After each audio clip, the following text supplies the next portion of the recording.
Sources: Elections Canada. Votes in 2008.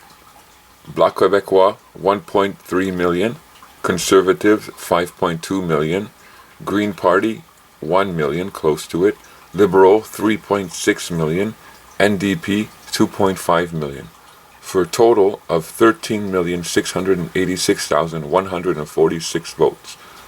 Sources: Elections Canada, Statistics Canada. Population estimation: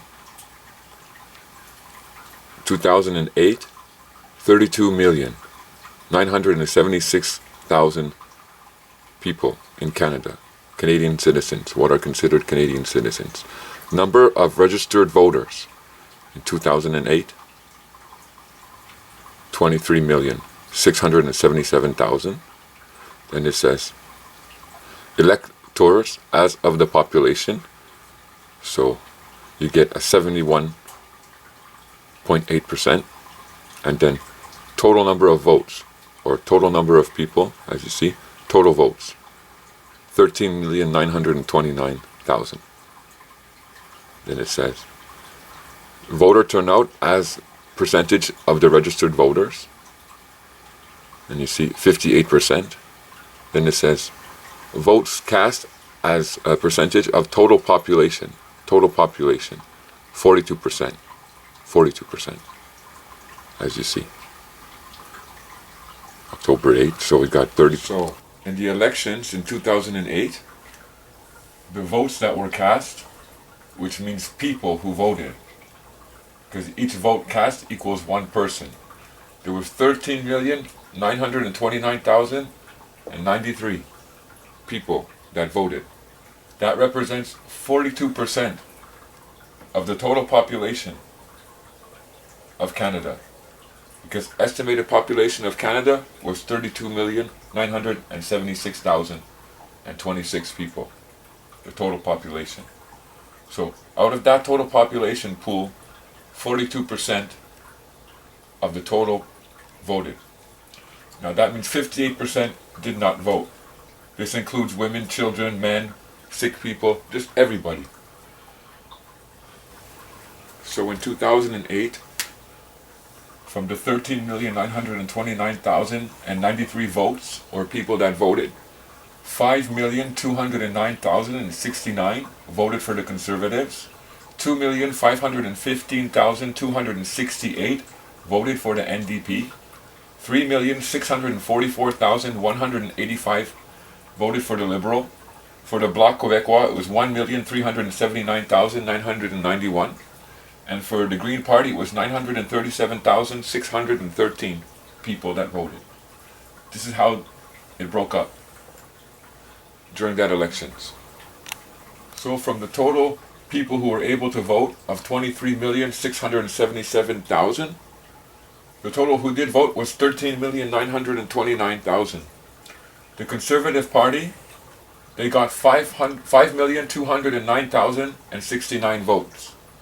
So from all the people who were able to vote, the amount of votes that the Conservative Party got, it only represents 22%. The Conservative Party only got 22% of all the votes that were able. And for all of Canada, if we look at our population, the Conservative Party only got 16%. 16%. It only represents 16% of Canada and its population. So percentage-wise, Canada's total population, 32,976,000. Conservatives have 16% of the population's vote. NDP has only 8%. Liberal, 11%. Bloc Québécois, 4%. Green Party, 3%. That's when you look, it makes a total of 42% of the total population. So the leader of Canada is representing 16% of all the Canadian citizens. So the Conservative Party, the winning party, got 5.2 million votes in 2008 election. That represented 16% of the total population of Canada. And they say this government is a government that represents the people. Well, if we're 33 million people and the ones in power got put in there from only 5 million people, it doesn't seem like the government is representing the people, because out of 33 million, only 5 million voted for that party. The rest of the people in Canada didn't want to have nothing to do with the winning party, with the Conservative. That's close to 27 million people. 27 million who don't want to have nothing to do. Well, okay, we're talking about children and stuff, but still, that don't want to have nothing to do with the winning party. Yet, the winning party, who represents 16% of Canada. So we have in the government now a parliament member who sits in the House of Commons from the leading party, who claims to be sitting there on behalf of all the people of Canada. He claims he's been voted in there and he represents the people of Canada.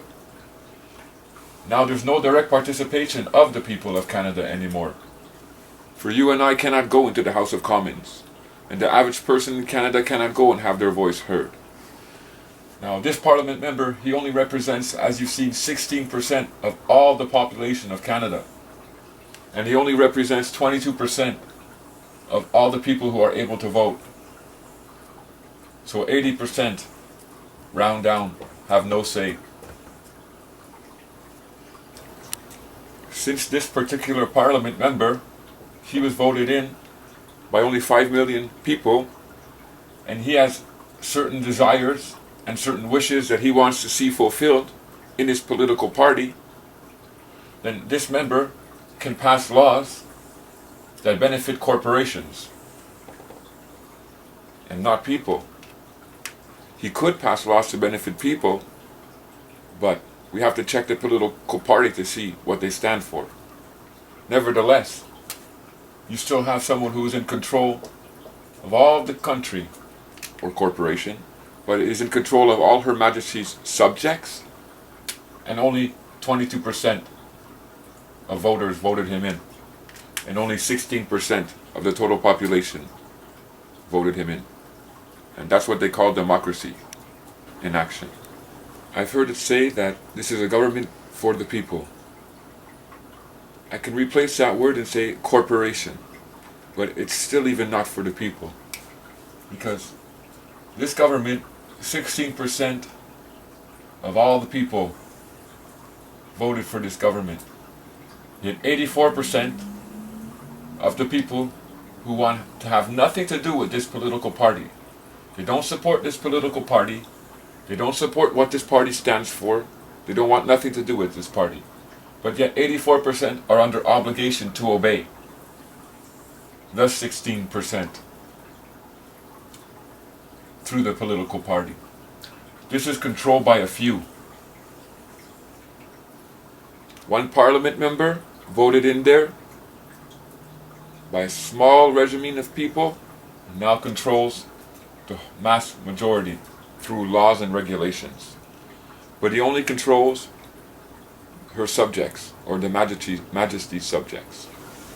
So I've heard it say that democracy is for the people. Well, let's see. So, to me, democracy, when I hear that word democracy, it means a political system. Just like any other political system that has a title to it. Communism. And a political system, it struggles for power. Because you have different parties. They're separate in their beliefs. They're separate in what they want for their country. And they fight.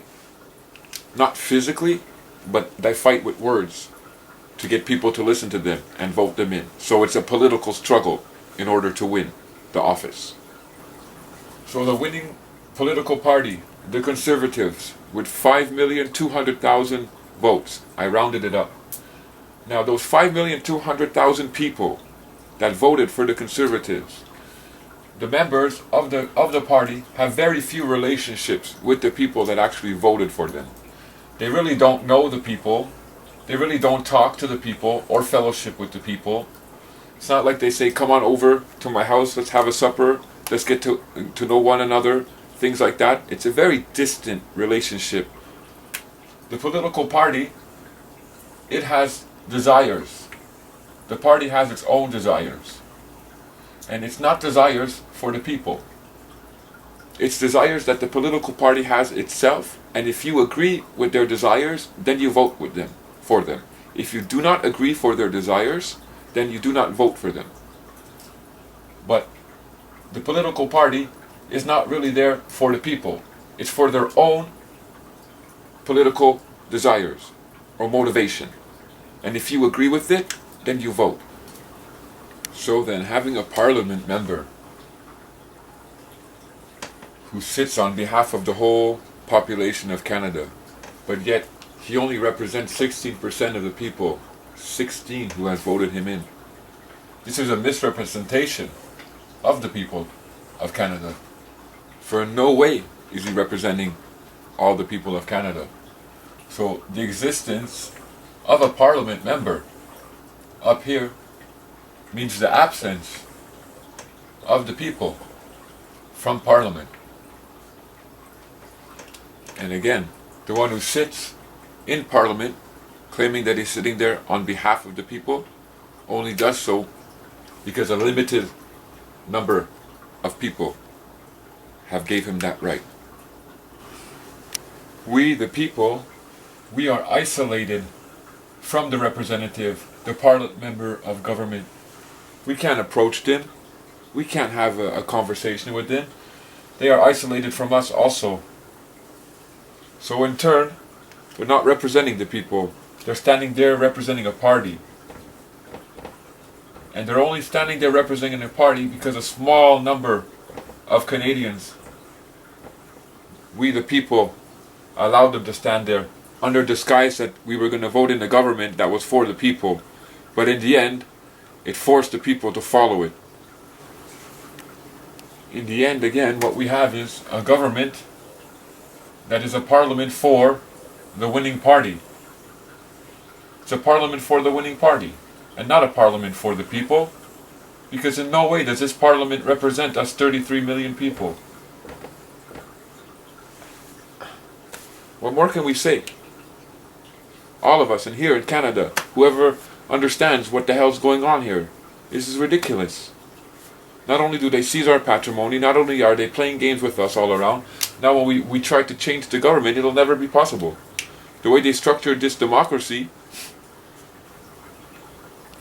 So the executive power, the powers of operation, it becomes that of the winning party.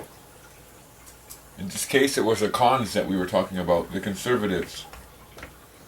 They take the executive power, and not the people of Canada, through this whole process called democracy.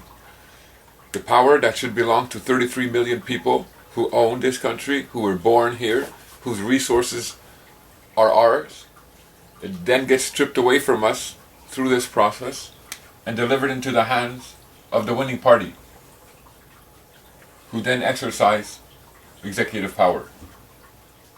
And that winning party only represents 16%. So the winner, the parliament member, he takes over the sovereignty of all the people of Canada, the 33 million, and he claims to act on our behalf for us. He says, oh, for the best interest of Canada, for the people of Canada.